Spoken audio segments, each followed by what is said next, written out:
Vale, bueno, muchas gracias por las exposiciones.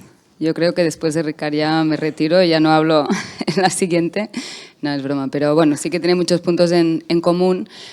Y en este sentido, bueno, has pasado un poco por encima, Ricard, pero bueno, vi una vez esta dada y estuvimos hablando una vez con Ismael Blanco también, ¿no? Y esta correlación que había en uno de los gráficos que ponías entre infraestructuras públicas en los territorios y capacidad social o capacidad también de innovación social, ¿no?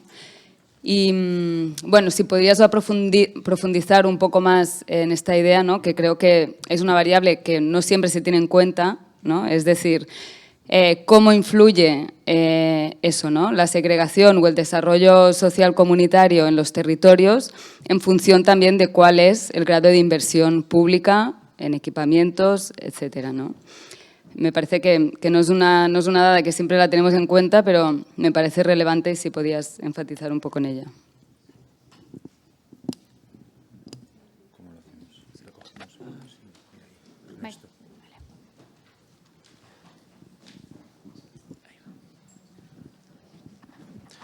Si yo, la pregunta también que va hacia los dos es poder pensar qué papel puede tener la política pública dentro de esta lógica o este paradigma de dar autonomía a la ciudadanía, de garantizar la accesibilidad también a los servicios públicos, ¿no?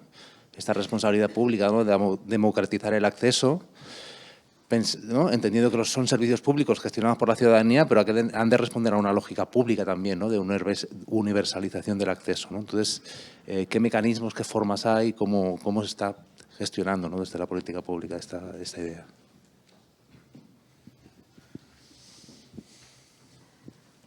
¿Respondemos a estas dos? Ahí.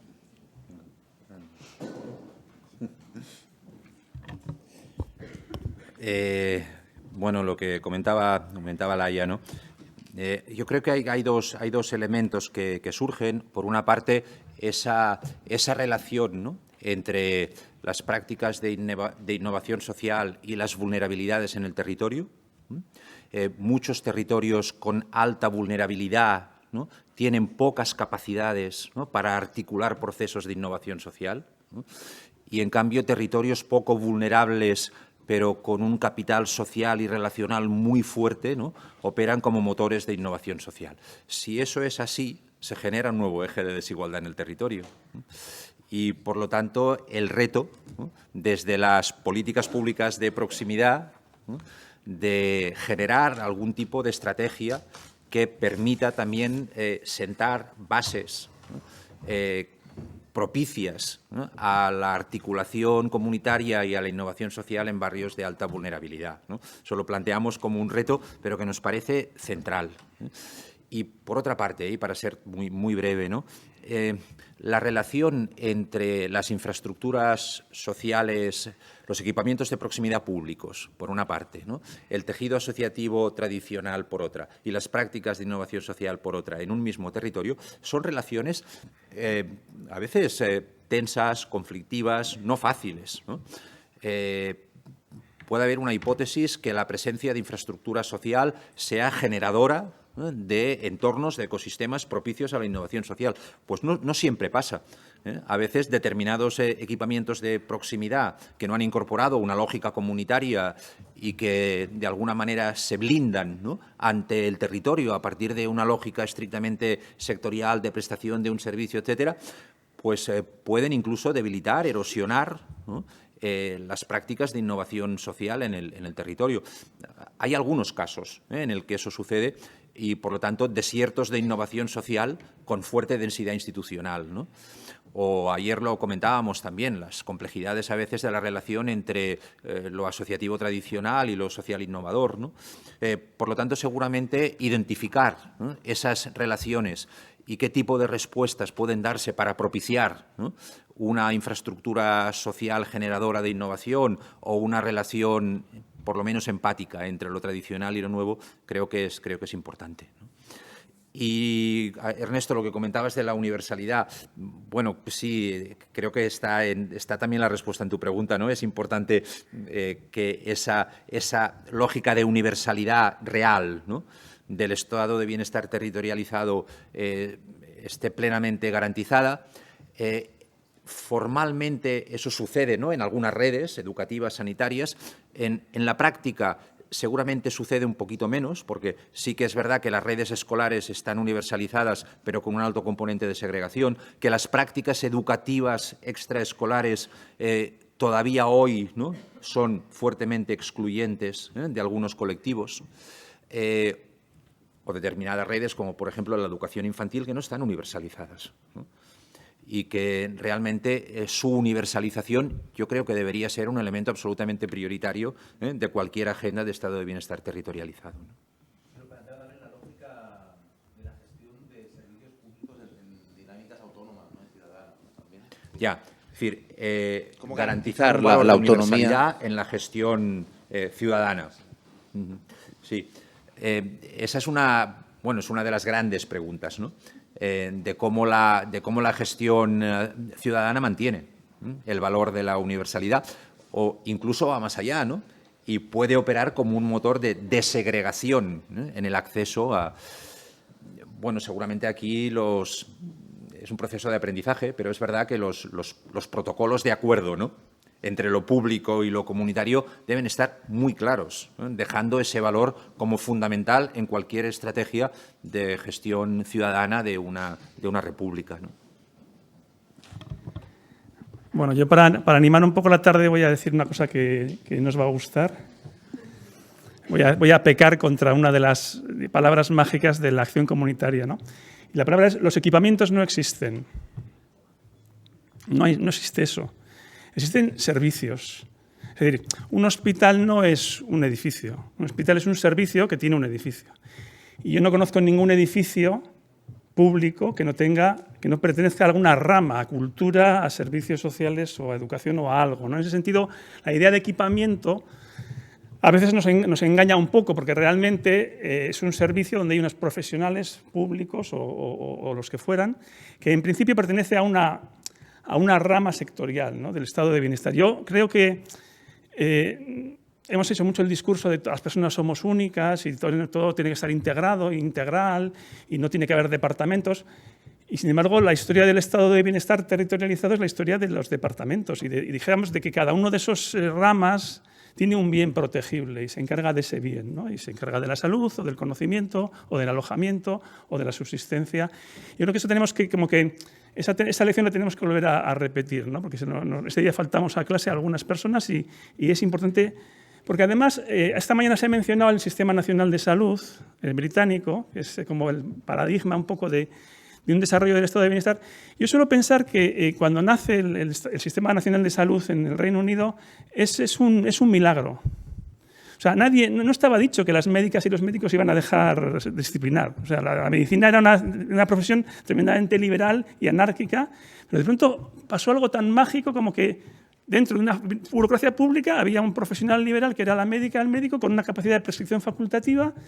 Y dices, bueno, ¿eso cómo sucedió? Pues sucedió por una confluencia de factores que fueron las guerras. Claro, la muchachada británica había ido a partirse la cara con Hitler y vuelve a Inglaterra, ¿y qué le vas a decir? ¿Que verdes las han segado? No, tienes que darles algo. Y entonces tienes que darle protección, tienes que hacer un sistema nacional de salud. Y ese sistema nacional de salud, como bien decía Ernesto esta mañana, es joya de la corona y es orgullo, ¿no? Y es 30 años después, 30 años de bonanza económica que configuran eso, ¿no?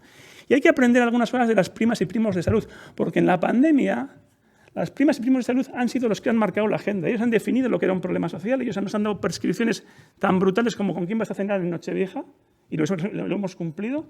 Y lo han sabido hacer. Es decir, no digo que sean un ejemplo en todo, pero sí que en la eficacia que han tenido para definir un problema social y para dar prescripciones muy tochas, ¿no?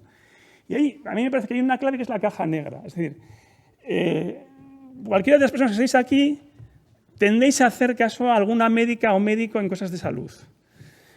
En otros ramos está mucho más difícil, más complicado. No nos fiamos tanto, porque hay un desarrollo del conocimiento que ha conseguido una cierta respetabilidad con todos los problemas que hay, con todas las disfunciones, ¿no? Y luego creo que hay otro elemento que sería un elemento que tenemos que hacer pedagogía política, porque todavía en la izquierda hay mucho estatismo. O sea, hay mucha sensación de que, dijéramos, lo público, estatal, es lo fetén, ¿no? Y de alguna manera como si lo público estatal no pudiera ser penetrado, cooptado y prostituido por un montón de otros intereses que de alguna manera no tienen nada que ver con lo público, ¿no? Y siempre me acuerdo mucho del libro de conversación de Rendueles con Joan Subirats, cuando decían cómo ha habido lugares donde ha sido más difícil retrocesos en política pública porque había un sujeto cooperativo, un sujeto solidario que de alguna manera sostenía esa política, por ejemplo, de vivienda u otra cosa, ¿no? Entonces yo diría que tenemos que construir un imaginario de la izquierda en esta clave que se maneja aquí de público comunitario, público solidario, entendiendo que ambas dimensiones aportan valor a un valor público y en ese sentido crear un nuevo consenso de la izquierda o más amplio, donde de alguna manera esos elementos, dijéramos, de un Estado o una administración pública, unos poderes públicos que declaran una serie de derechos, que el contenido prestacional de ese derecho tiene mucho que ver con el conocimiento, y si el conocimiento dice que tiene que ser comunitario y preventivo y de alguna manera colaborativo, de alguna manera también hay un respaldo político de ello, ¿no? Entonces, creo que hay ciertas cosas que se pueden ir logrando, como digo, una cierta caja negra desde el conocimiento, una cierta superación de ese estatismo ramplón y, de alguna manera, pues, reconocer el espacio de lo sectorial y el espacio de lo transversal.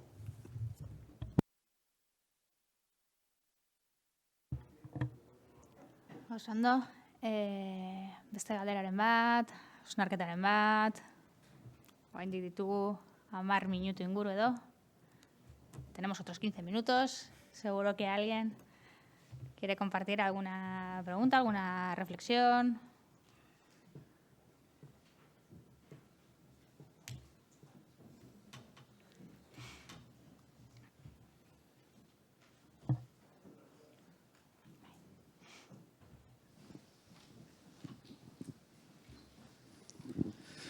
Hola, buenas tardes. Muchas gracias por las intervenciones. No sé si voy a ser capaz de formular la pregunta. Voy a tratar de plantearla desde el punto de vista así más práctico. Hablo desde una ciudad, desde Logroño, con un problema en un barrio donde hay una escuela crecientemente segregada, donde uno tiene la sensación de que tenemos poco tiempo para que esa segregación no acabe siendo además una segregación de barrio, ¿no? Entero, o sea una especie de semáforo que dice este barrio está mal, ¿no? Y un problema a la hora de abordar esta cuestión. Como es escuela, es de educación, pero educación dice que este problema de segregación en el barrio, donde hay más población extranjera que la que hay de media en el barrio, que ya es muy alta, pues educación dice que, bueno, esto tiene que ver con el barrio. Es decir, a la escuela va la gente del barrio y, por tanto, este es el nivel de segregación, ¿no? Y cuando tratas de, digamos, tratar de buscarle remedios a esta cuestión, nos encontramos con la dificultad de abordar esto desde los distintos componentes de la administración pública, tanto de niveles de la administración pública, es decir, de lo local y de la comunidad autónoma, como de los distintos departamentos, que difícilmente se hablan unos a otros, aunque el problema siempre lo tiene el otro, ¿no? Entonces, el tema está en que, por otro lado, desde el punto de vista de las organizaciones del barrio, claro, de repente se nos carga con la responsabilidad, entre comillas, de poner a hablar a todos estos agentes y al mismo tiempo se nos dice: no sois representativos porque vosotros no sois del barrio. En realidad sois grupos muy especiales de técnicos, de clase media, etcétera, porque del barrio no sois, que es un barrio de clase obrera y de inmigrantes, ¿no? Es decir, no representáis la diversidad cultural del barrio, ¿no? Entonces, ahí nos encontramos con un dilema donde no sé cuáles son las apoyaturas en las que tratar de tirar, ¿no? Yo escucho vuestras intervenciones y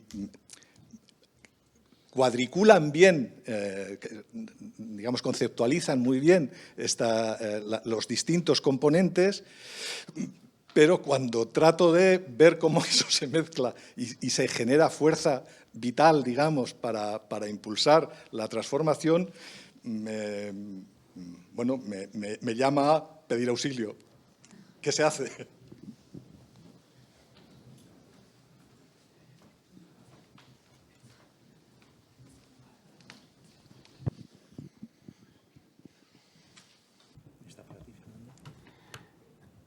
Bueno, a ver, yo diría que el otro día me gustó mucho escuchar una charla que organizó Laia con Yayo Herrero, y ella explicaba cómo le habían dejado colgado a un compañero que estaba de concejal en Madrid de la cosa económica, y la tía había hecho unas cosas maravillosas, pero cuando a la hora de la verdad pues hubo que manifestarse a su favor, pues fueron 300 y Carmena se lo cargó y se acabó la historia, ¿no? Entonces ella decía, si mandamos gente allá, le tenemos que acompañar, tenemos que estar ahí, ¿no?, de alguna forma, ¿no? Entonces yo diría que, es decir, en este momento necesitamos articuladores de mayorías sociales y políticas realistas, es decir, que hay que ganar las elecciones, conviene.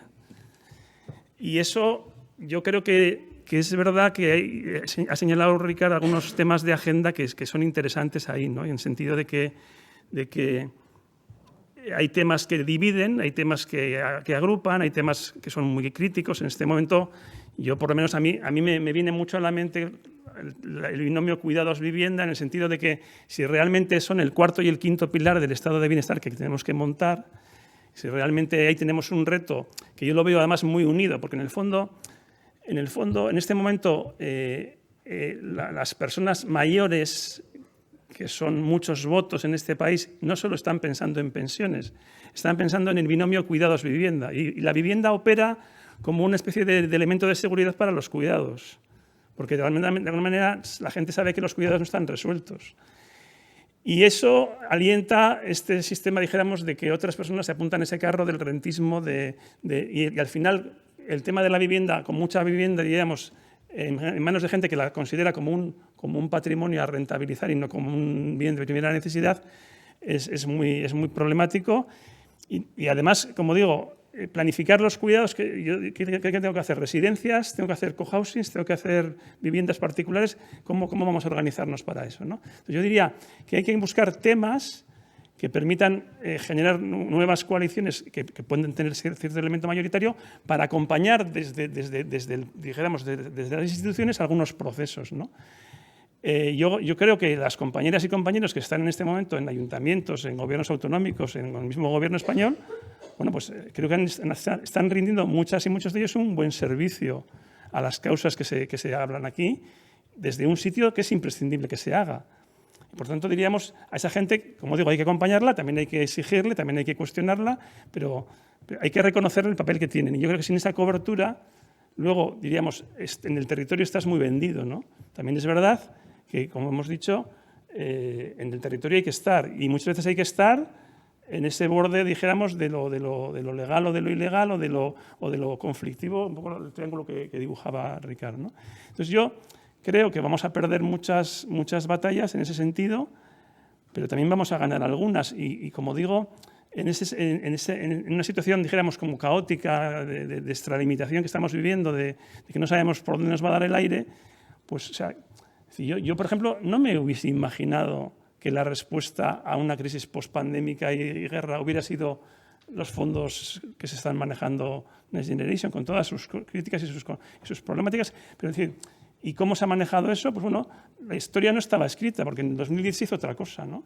Entonces yo creo que hay como elementos ahí que son muy de estar, o sea, de romper un poco viejos esquemas y de buscar nuevas formas de construir mayorías que muchas veces, a veces tienes que romper con aliados históricos porque no son ya de tu misma cuerda y crear nuevas alianzas en torno a nuevos elementos. Yo creo que nuestra forma de ver la transformación social estaba muy basada en el empleo, en el trabajo, en el elemento, dijéramos, masculino de lo productivo supuestamente, y todo este elemento de lo reproductivo y de lo comunitario y del territorio, pues no hemos sabido manejarlos, ¿no? Y ese mismo estado de bienestar que estamos diciendo, en parte está territorializado y en parte no. Y además se está desterritorializando. O sea, en este momento, uno de los caballos de batalla fundamentales es la forma en que se está despersonalizando y desmaterializando ese estado de bienestar, de donde de alguna manera no sabe, no contesta, ¿no? Entonces, nuevas batallas, nuevas formas de unir a gente y de generar confianza, ¿no?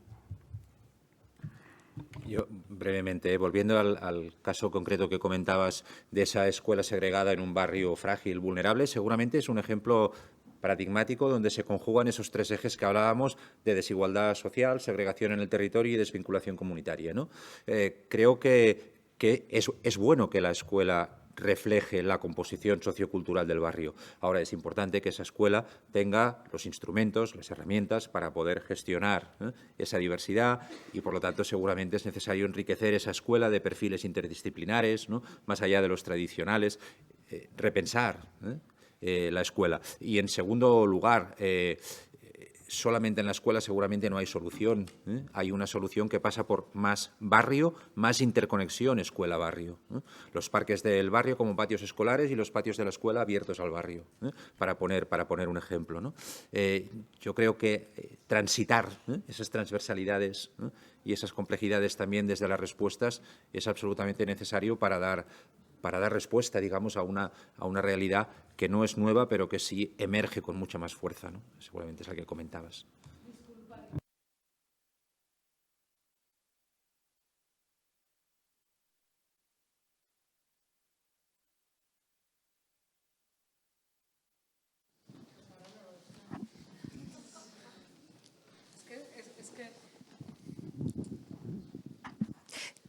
Añadía que sobre todo que es fundamental más en ese caso, como en el caso de Oliver, que es el mismo, y de tantos barrios que seguramente aquí representamos entre todas y todos, hace falta intervencionismo de la administración, de educación directamente que no permita esas situaciones, porque no pueden depender ni solo del barrio ni de la militancia de las propias familias, como se ha pedido en algunos, bueno,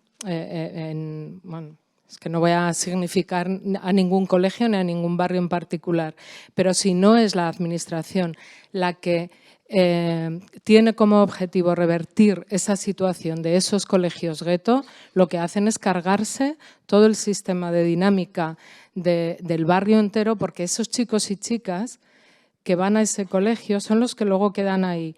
El resto que se va afuera ya no socializan en el barrio. Las dinámicas están en el grupo de esta mañana de desarrollo comunitario se preguntaba por los jóvenes. Se expulsa directamente a los jóvenes del barrio, porque esos chicos y chicas que están en primaria luego crecen y su red social no queda en el barrio, no permanece, no la tienen allí, se van fuera. Con lo cual la segregación es cada vez mayor y el barrio es imposible de recuperar a nivel social. Y cada joven expulsado lleva detrás una familia. Cada joven expulsado con una familia, bueno, voy a hacer aquí algo que me estoy inventando sobre la marcha porque nunca lo he verbalizado así, pero con un nivel de promoción X, con un cierto nivel de capacidad de promoción, que son promocionables, esa joven expulsada de ese barrio con una familia detrás, ese lugar será ocupado por alguien difícilmente promocionable. Ahí lo dejo, no sé.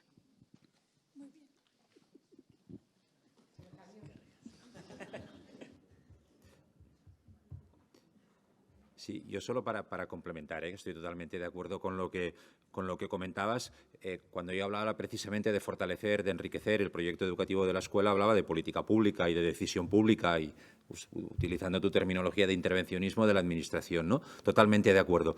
También creo que la ausencia de lo comunitario seguramente ha ayudado a hacer posible esa segregación y que, por lo tanto, no hay respuesta sin la dimensión comunitaria, ¿no? Es decir, que más política pública y más comunidad, ¿no? Creo que si no se articulan bien esas dos dimensiones, difícilmente se va a poder dar respuesta, ¿no?, a una situación donde las fragilidades comunitarias, las segregaciones urbanas y las desigualdades están tan interconectadas. Bueno, atendiendo un poco al reloj, creo que tenemos que terminar aquí. A modo un poco de cierre en 20 segundos, bueno, sí me gustaría decir que desde el pesimismo o semipesimismo de Fernando y quizás una visión más optimista, al menos a la hora de formularlo, ¿no?, de Ricard, yo creo que hemos definido, problematizado, hemos dado algún ejemplo, retos, ¿no?, sobre esto que llamamos la acción comunitaria, y yo creo que ha sido muy interesante y creo que da entrada, y esto es un poco publicidad, al marco, pues bueno, un poco conceptual de lo que se va a tratar en la siguiente mesa, ¿no?, de cómo comprender un poco pues la experiencia de esto de la gobernanza de la acción comunitaria.